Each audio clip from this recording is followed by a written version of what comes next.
what can I say about my next guest? She's an outdoors person, a beauty expert, I use the term loosely, an ecologist, a high colonic, no. An international disco megastar, and the author of 2 best-selling books, Roughing It in the Wild with Wanda, and my favorite book for 1987, Wigs Across the Wilderness.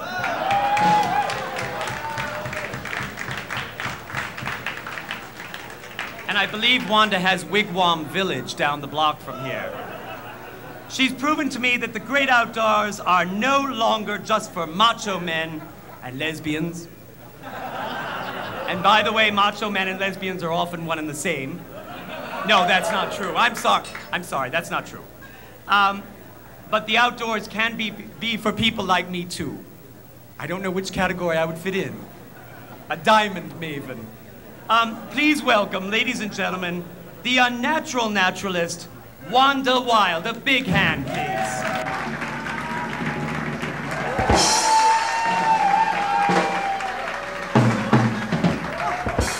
Thank you so much. Wanda, you are a vision tonight. Thank you, darling. You are a vision. Now, darling, we have a very lovely audience tonight, and I know that many of them are very familiar with your work. But I would like to ask you, seriously, I'd like our audience to know, how did you come to write Wigs Across the Wilderness? Well, Sybil, it was just that I've seen so many beautiful fashion criminals like yourself who have just been squandering their lives away, wasting their lives in dingy discotheques, and I just wanted to say to them, go outside. Let your Mother Nature see how nice you look in your pink chiffon. What could be more natural than clear mountain sunlight glinting off a layer of Maybelline? Because nature is beautiful, and beauty is natural. And that's why I wrote my books, and that's why I founded my organization, the Campfire Girlfriends. At the Campfire Girlfriends training camp,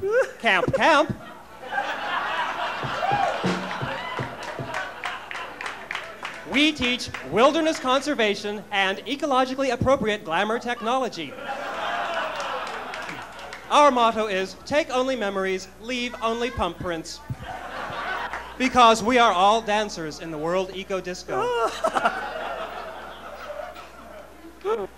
And now you have another book out. Now, Wanda, is it a sequel to Wigs Across the Wilderness? More wigs, Sybil? No. I'm afraid the time is long past for idle backcombing in the backcountry. Clear-cutting in our national forests, water diversion projects, logging, a nightmare. Urban sprawl, Kmart after Kmart after Kmart, like a mad Xerox. It's like, did you ever go to your hairdresser for a new coiffure, and they don't know when to quit? And it just spreads and spreads until there's this monster sitting on your shoulders. Huge, ugly, choking the life out of you. You can't breathe. Well, that's what our civilization is like. And I just wanted to say to our industry, to government, and all the developers of our wild places, the same thing I told my hairdresser when that happened to me. Comb it out and burn it. And that's the name of my new book.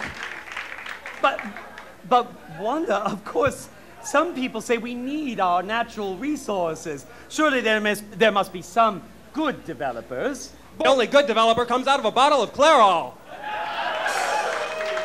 That's my position. I dare say.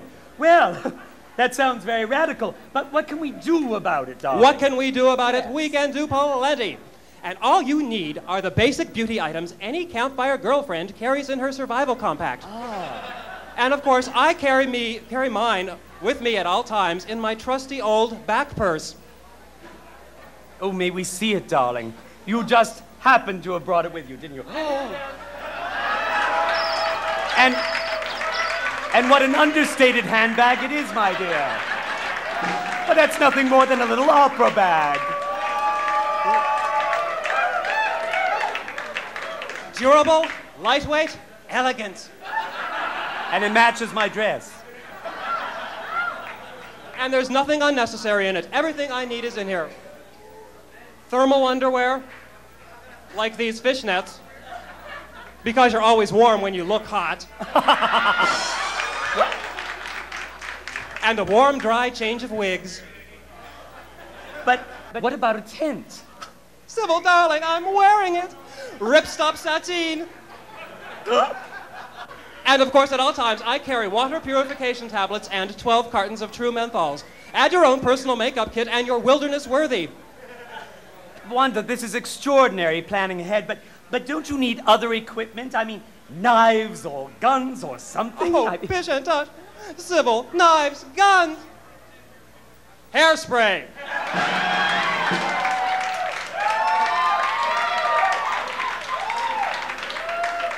Your firewood's all wet, you can't get a fire started? Douse it with hairspray, it always burns. No firewood at all, perhaps you're out in the desert? Spritz the bottom of the pan, excellent for flash frying. You're lost in the woods, you need a compass? Aquanet always points true north. But do you see what I mean? Ecologically appropriate glamour technology. Oh, my dear, you really are extraordinary, but I have one question. Now, aren't you afraid of, well, wild animals? Polar bears, for instance? Oh, bears. Oh, Sybil. Bears are sweet. Sweet? Sweet. The only wild animal you have to worry about in the wilderness is white people. But really, the thing you have to remember about bears is that bears hate disco. Ursus horribilis americanus will not be enthralled with your rendition of I Will Survive. In fact, if you do it, you won't. But bears do love lipstick, so you always have to hang your makeup from a tall tree at night in bear country.